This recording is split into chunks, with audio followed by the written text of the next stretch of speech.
a major resignation just part of the fallout. Gianni Infantino's efforts here have highlighted perhaps huge structural problems that have remained. From a plan to sell FIFA to private investors. One book at a time. I was just attracted to everything about him, the texture of the paper. A Broward County man now counts his collection at tens of thousands. And it's a brand new day as the scene breaks down opening day for the new Spider-Man movie. Did you stretch? You a big stretcher? These stories and more coming up on Newsbreak. Good morning, South Florida. I'm Paula Sirignano. And I'm Julian Lascano. Today is Friday, July 31st, 2026. Live from the Lee Caplin School of Journalism and Media in North Miami, this is Caplin News. Red card for FIFA as they're dealing with a major consequence following their decision to turn their tournaments private.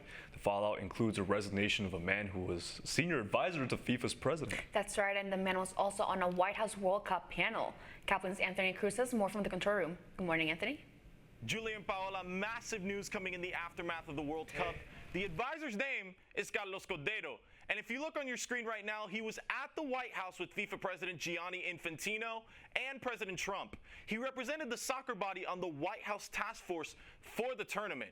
Cordero today says he's resigning in protest of FIFA's $20 billion private equity plan. This comes amid a decision by UEFA to boycott FIFA competitions. The decision yesterday was unanimously agreed upon by all of its 55 European member associations. Right now, we have a statement from UEFA that reads in part, quote, UEFA and its national associations will not participate in FIFA competitions. UEFA and its 55 member associations stand as one.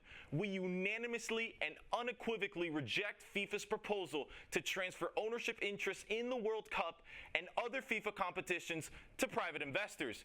Here's New York Times global correspondent Tariq Panja on the deal. Gianni Infantino's efforts here have highlighted perhaps huge structural problems that have remained at FIFA and at these governing bodies before and after the DOJ perp walked the previous generation of leaders out of the Borolac Hotel at 6 a.m. People be wondering what has changed. And now the Asian Football Confederation and CONCACAF have also joined UEFA in rejecting this plan.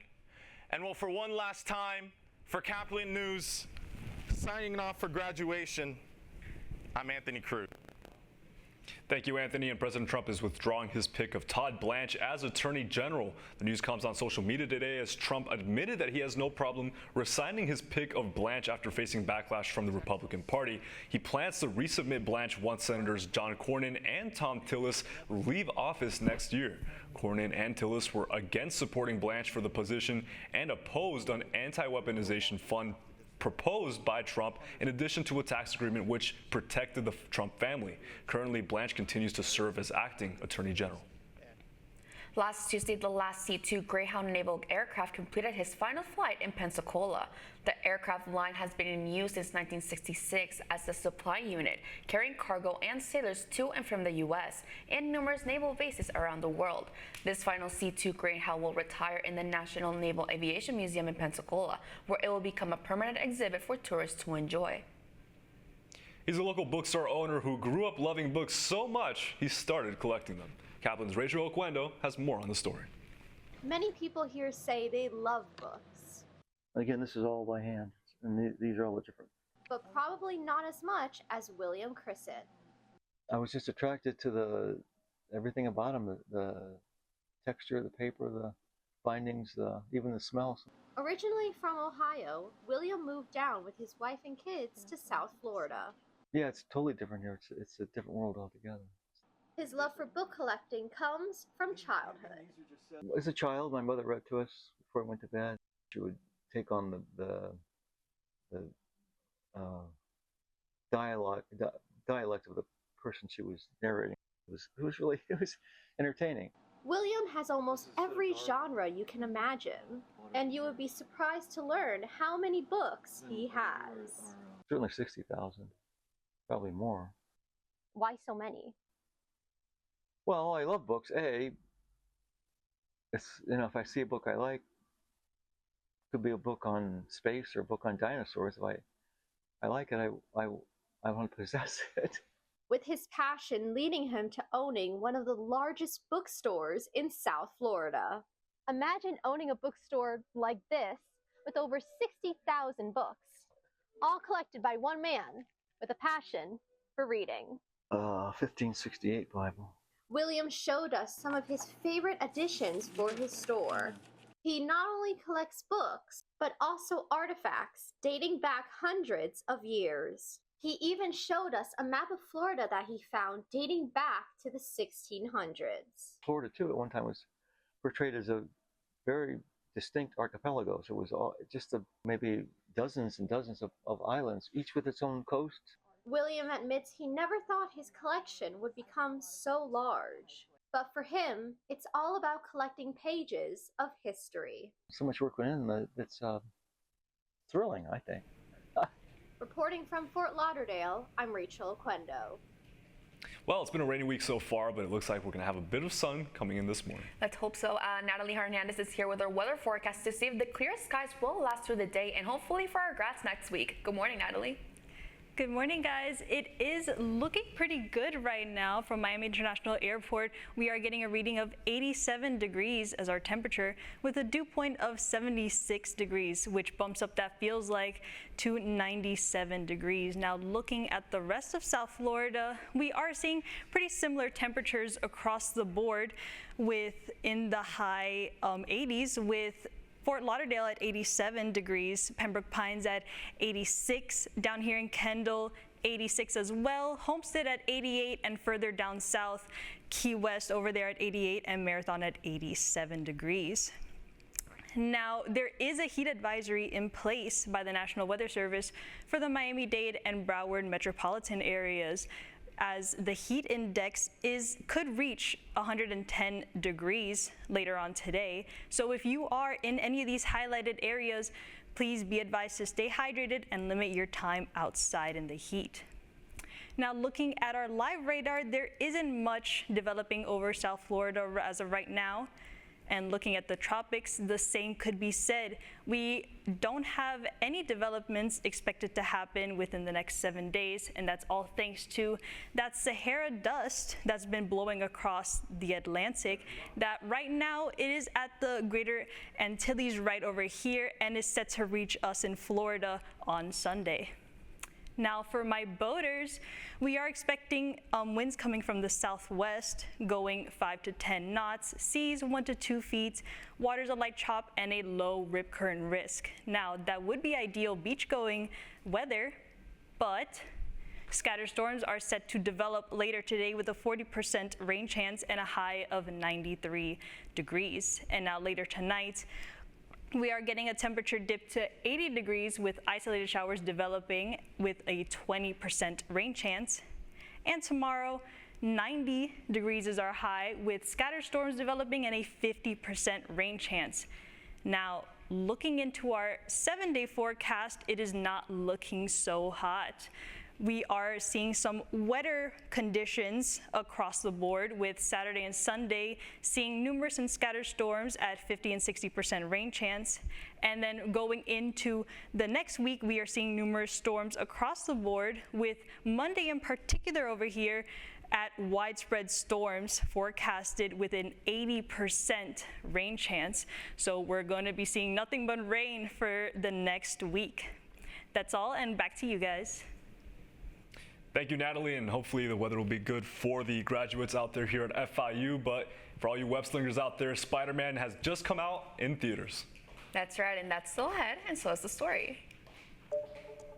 This is a character I've wanted to play for a very long time. New movies have been revealed at Comic-Con this year, and we'll tell you more on the scene when Newsbreak comes back in 2 minutes.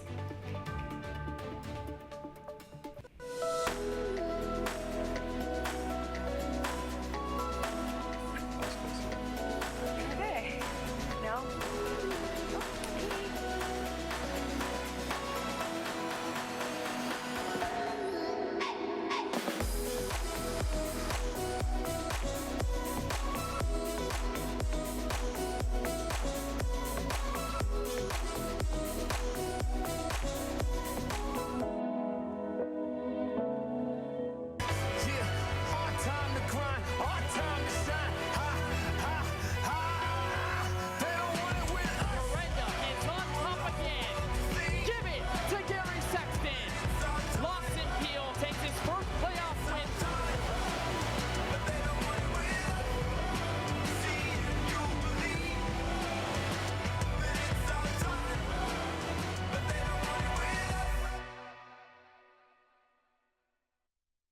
Radcliffe Art and Design Incubator is the velocity accompanying the fellow's rudder, as in a boat.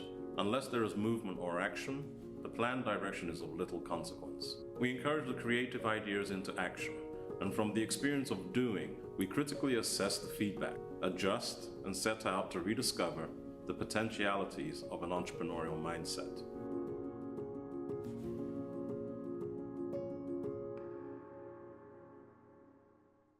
Stem is precise, no margin for error. Dare to forget that. Dare to have fun with it. Get weird with it. Dare to send those old STEM theories flying past the neighbor's house into outer space. Dare to program something internet-breaking, record-breaking. Dare to blow their minds. Dare to learn the difference between sedimentary and metamorphic rock. Go find those rocks. Dare to keep daring. Dare to STEM. Check out She Can STEM to get started.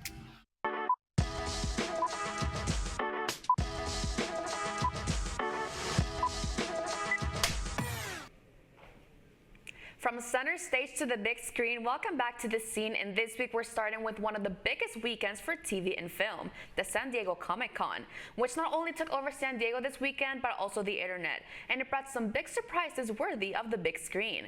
First, Johnny Depp kicked things off with a surprise appearance in character as Ebenezer Scrooge, as Paramount debuted the first trailer for Ebenezer, but Marvel saved some of his biggest news for Hall H. First, we got David Johnson, who will take on the Black Panther mantle as T'Challa's son in Black Panther 3.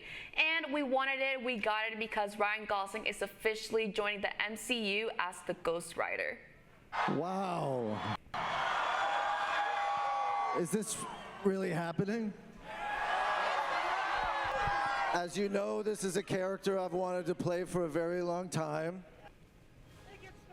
Gosling will reunite with Star Wars Starfighter director Sean Levy for the supernatural superhero film, which is funny because apparently they came up with the idea for the Ghost Rider film while filming Star Wars. Both Marvel films, as in Black Panther 3 and Ghost Rider, have an expected release in 2028. And speaking of Marvel, the wait is officially over. Spider-Man Brand New Day is officially in theaters today. And yes, I already watched the movie and oh my gosh, wow. Tom Holland is back as Peter Parker 4 years after No Way Home left our friendly neighborhood hero completely on his own. But this time he's joined by some familiar faces, including Zendaya and Mark Ruffalo, along with John Berthel's Punisher and newcomer Sadie Sink, whose role is unknown, but I definitely do know. Did you stretch? You a big stretcher? I didn't know you could get that big.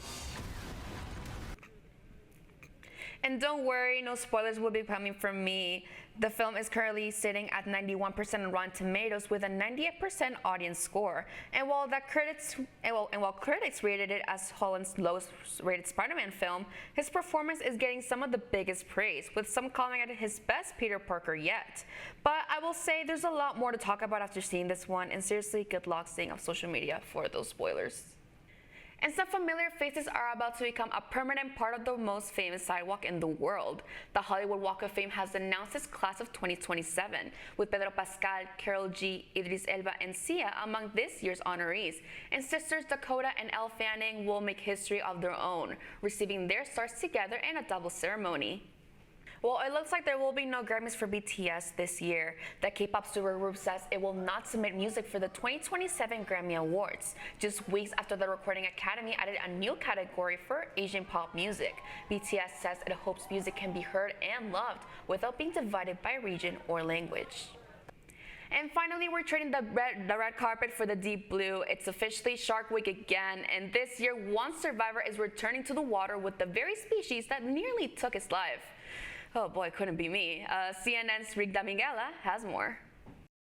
Looking forward to some shark action. Conservationist and shark attack survivor Paul DeGelder returns to the water for a new series of Shark Week specials. It's a celebration of all things sharks. So we have science, of course, we have exploration, we have adventure, we have the scientists, we have experiments. And so I have a really nice broad spectrum of shows this year. And then there's the bull shark. DeGelder is part of a trio of shows this year, including one focused on the species which attacked him.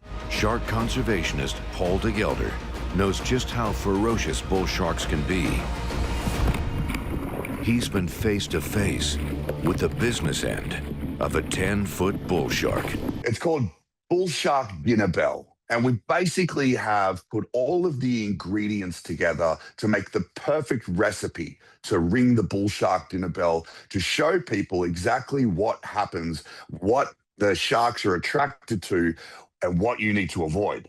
Bull sharks are highly adaptable ambush predators that thrive in temperate waters. Being able to walk in the footsteps of some of my heroes and teach people about wild animals and wild places, people like Steve Irwin and David Attenborough and all these incredible people, Ron and Valerie Taylor.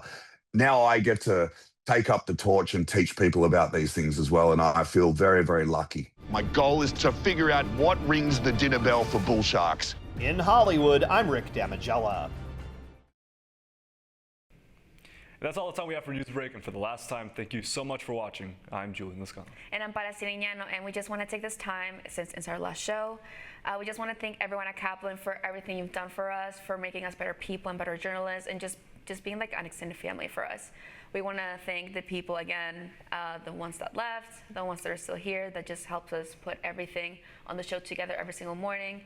And we just also want to thank the professors, Bustos, Steve, Carella, and Chuck Strauss, obviously Mr. Anthony Cruz, who's in the back right there.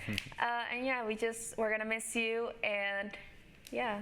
And for all the memories that you've given us, and for all the times that you've elevated our positions as journalists, you've helped us incredibly with all our dreams and aspirations.